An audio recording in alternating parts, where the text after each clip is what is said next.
Besides obedience to the leaders of the church, tithing is perhaps the most important doctrine in the Mormon church. Tithing is defined as paying 1/10 of your income to the church. This is expected at baptism when a person joins the church and is considered a requirement for admittance to the temples of the church. Some members pay on their net income, some on their gross after taxes. If you want to see a loved one be married in the temple or to participate in other temple ordinances, you need to pay up. Now, I recently put out a video where I talked about how tithing keeps lower income people in poverty by eating up any surplus income they may have. That can help contribute to them climbing out of poverty or acquiring wealth. But today, I'm going to talk about how I stopped paying tithing. Welcome, friends, enemies, and everyone in between, to my channel, The Masked Mormon. I am, of course, The Masked Mormon. Why are you wearing a mask? Were you burned by acid or something like that? Oh no, it's just they're terribly comfortable. I think everyone will be wearing them in the future. I'm a Mormon who paid tithing from the time I was a teenager when I joined the church until I stopped believing about 20 years later. As I went through a pretty intense faith crisis, I realized that tithing was putting my financial future in jeopardy. Now, I joined the church when I was 17 years old. I had a lot of Mormon friends, and I dated some Mormon girls. Missionaries got involved, and the next thing you know, I was getting baptized and was a member of the church. Now, I do remember the missionaries teaching me about tithing, and I remember being very dubious about it. Like, why would I pay 10% of my income to the church? But since I didn't have a job and I made no money, the point seemed pretty moot at the time. But I had a conversation with one of my Mormon friends, and tithing came up. He said that in order to be saved in the highest degree of Mormon heaven, and to not be burned during the second coming of Jesus, I needed to pay tithing. Now, I considered this when I went home, and out of the small amount of money that I had, I pulled out 10% and paid tithing for the very first time. And I did this for the next 20-ish years. Granted, the majority of that time, I was a university student pursuing my undergraduate degree, then a master's, and then finally a PhD. During my undergraduate time, I received student loans. But because I understood that loans were not income, I did not pay tithing on those. But when I had a job, I always paid. There were times when I paid on gross and other times on net, but I always paid. I, of course, didn't pay during my mission, but when I got back and had a job that paid $8 an hour, I resumed paying tithing. This was also the time when I got married. My wife, the masked mistress, and I paid tithing, even though combined we made very little. Our very first apartment came furnished, so that we didn't have to buy anything for it. We graduated, and I went to grad school and received a stipend from the school. She started a job as an office manager, and for a minute, we were making more than we had ever made. A big chunk from her, but then we had our first child, and she started staying home. But we still paid tithing. We were on government assistance for food and insurance, but continued to pay tithing. And every month we would comment that it would be so nice that if we had just a few hundred extra dollars to make ends meet. Instead, those couple $100 went to, of course, tithing. Then around 2014 or 2015, I started going through a faith crisis, and I started to feel like I was repeating the 5th grade over and over again. I had heard of milk before meat in regards to church doctrine, but it felt like we were constantly fed a diet of skim milk. I was languishing, and I started to question the church, its history, and even the nature of God. And bit by bit, my faith deconstructed. By this time, I was working a professional job with a much larger income, and we still paid tithing.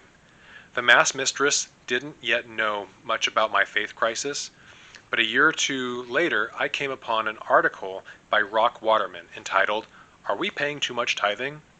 This article directly led to Rock Waterman's excommunication. But as I read it, it laid out the historical case that tithing was supposed to be paid on a person's surplus income. the amount left over after the necessities of life were paid for. Tithing wasn't supposed to eat up the resources of the poor. It wasn't supposed to be painful. I had been paying tithing on either my net income or gross income all of this time, and it was taxing my family pretty heavily, even though I was making much more money at this time. At the time, I was also serving as an elders quorum president, and one of my responsibilities was to go into the home of people who were asking for church assistance, and to go through their finances and cupboards and determine what was needed. I was to evaluate their spending habits and suggest areas where they could cut spending. I would go through their refrigerator and their cupboards and determine how much food to request from the bishop's storehouse. And let me tell you, this was such an awkward thing to do. These were people who were desperate for some sort of help, and some engineer was going through their cupboards and finances. Who was I to do this? Now, I would try to assuage how uncomfortable I felt by saying that I was doing this to help people. I would generally not look at their finances and just give suggestions on things that they could do to save money. But I was still there, essentially as a gatekeeper to them getting help from the church. Now, I was always kind, and I erred on the side of generosity. I didn't want to be disruptive to their lives because their financial troubles were, frankly, disruptive enough. Then I read the article by Rock Waterman, which I'm leaving in the link in the description. It made a very deep impression. I started to realize that tithing as practiced by the church was unethical and consumed the poor, and was used as a stick to keep the faithful in line. Then I was asked by the bishop to visit some close friends of mine who were dealing with some difficult financial issues. They were asking for assistance from the church, and I was sent over to counsel with them. As I sat down with these friends, you could see how much stress they had been under because they just couldn't make ends meet. Now, granted, they probably weren't the most financially capable, but they were both working very decent jobs, and together they should have had enough money to do what they needed. They often had to deal with medical issues and mental health hardships. They also had some financially ruinous things happen in their past that made things even more difficult. But they were trying to become active again in the church, and they were wanting to go to the temple to be sealed. So, enter me, the masked Mormon. After having read this article about how members of the church are paying too much tithing, both gross and net tithing end up consuming a huge proportion of the low to mid-income earner's surplus income. Income that could go to savings or to pay off debt or any number of things that move them forward financially. I brought historical quotes about tithing, and I said that they had options. They could pay tithing on their pre-tax income, their post-tax income, or on their surplus after all of the necessities of life had been met. I made the case that the historical record made the case for surplus, but they could pay whatever they felt appropriate.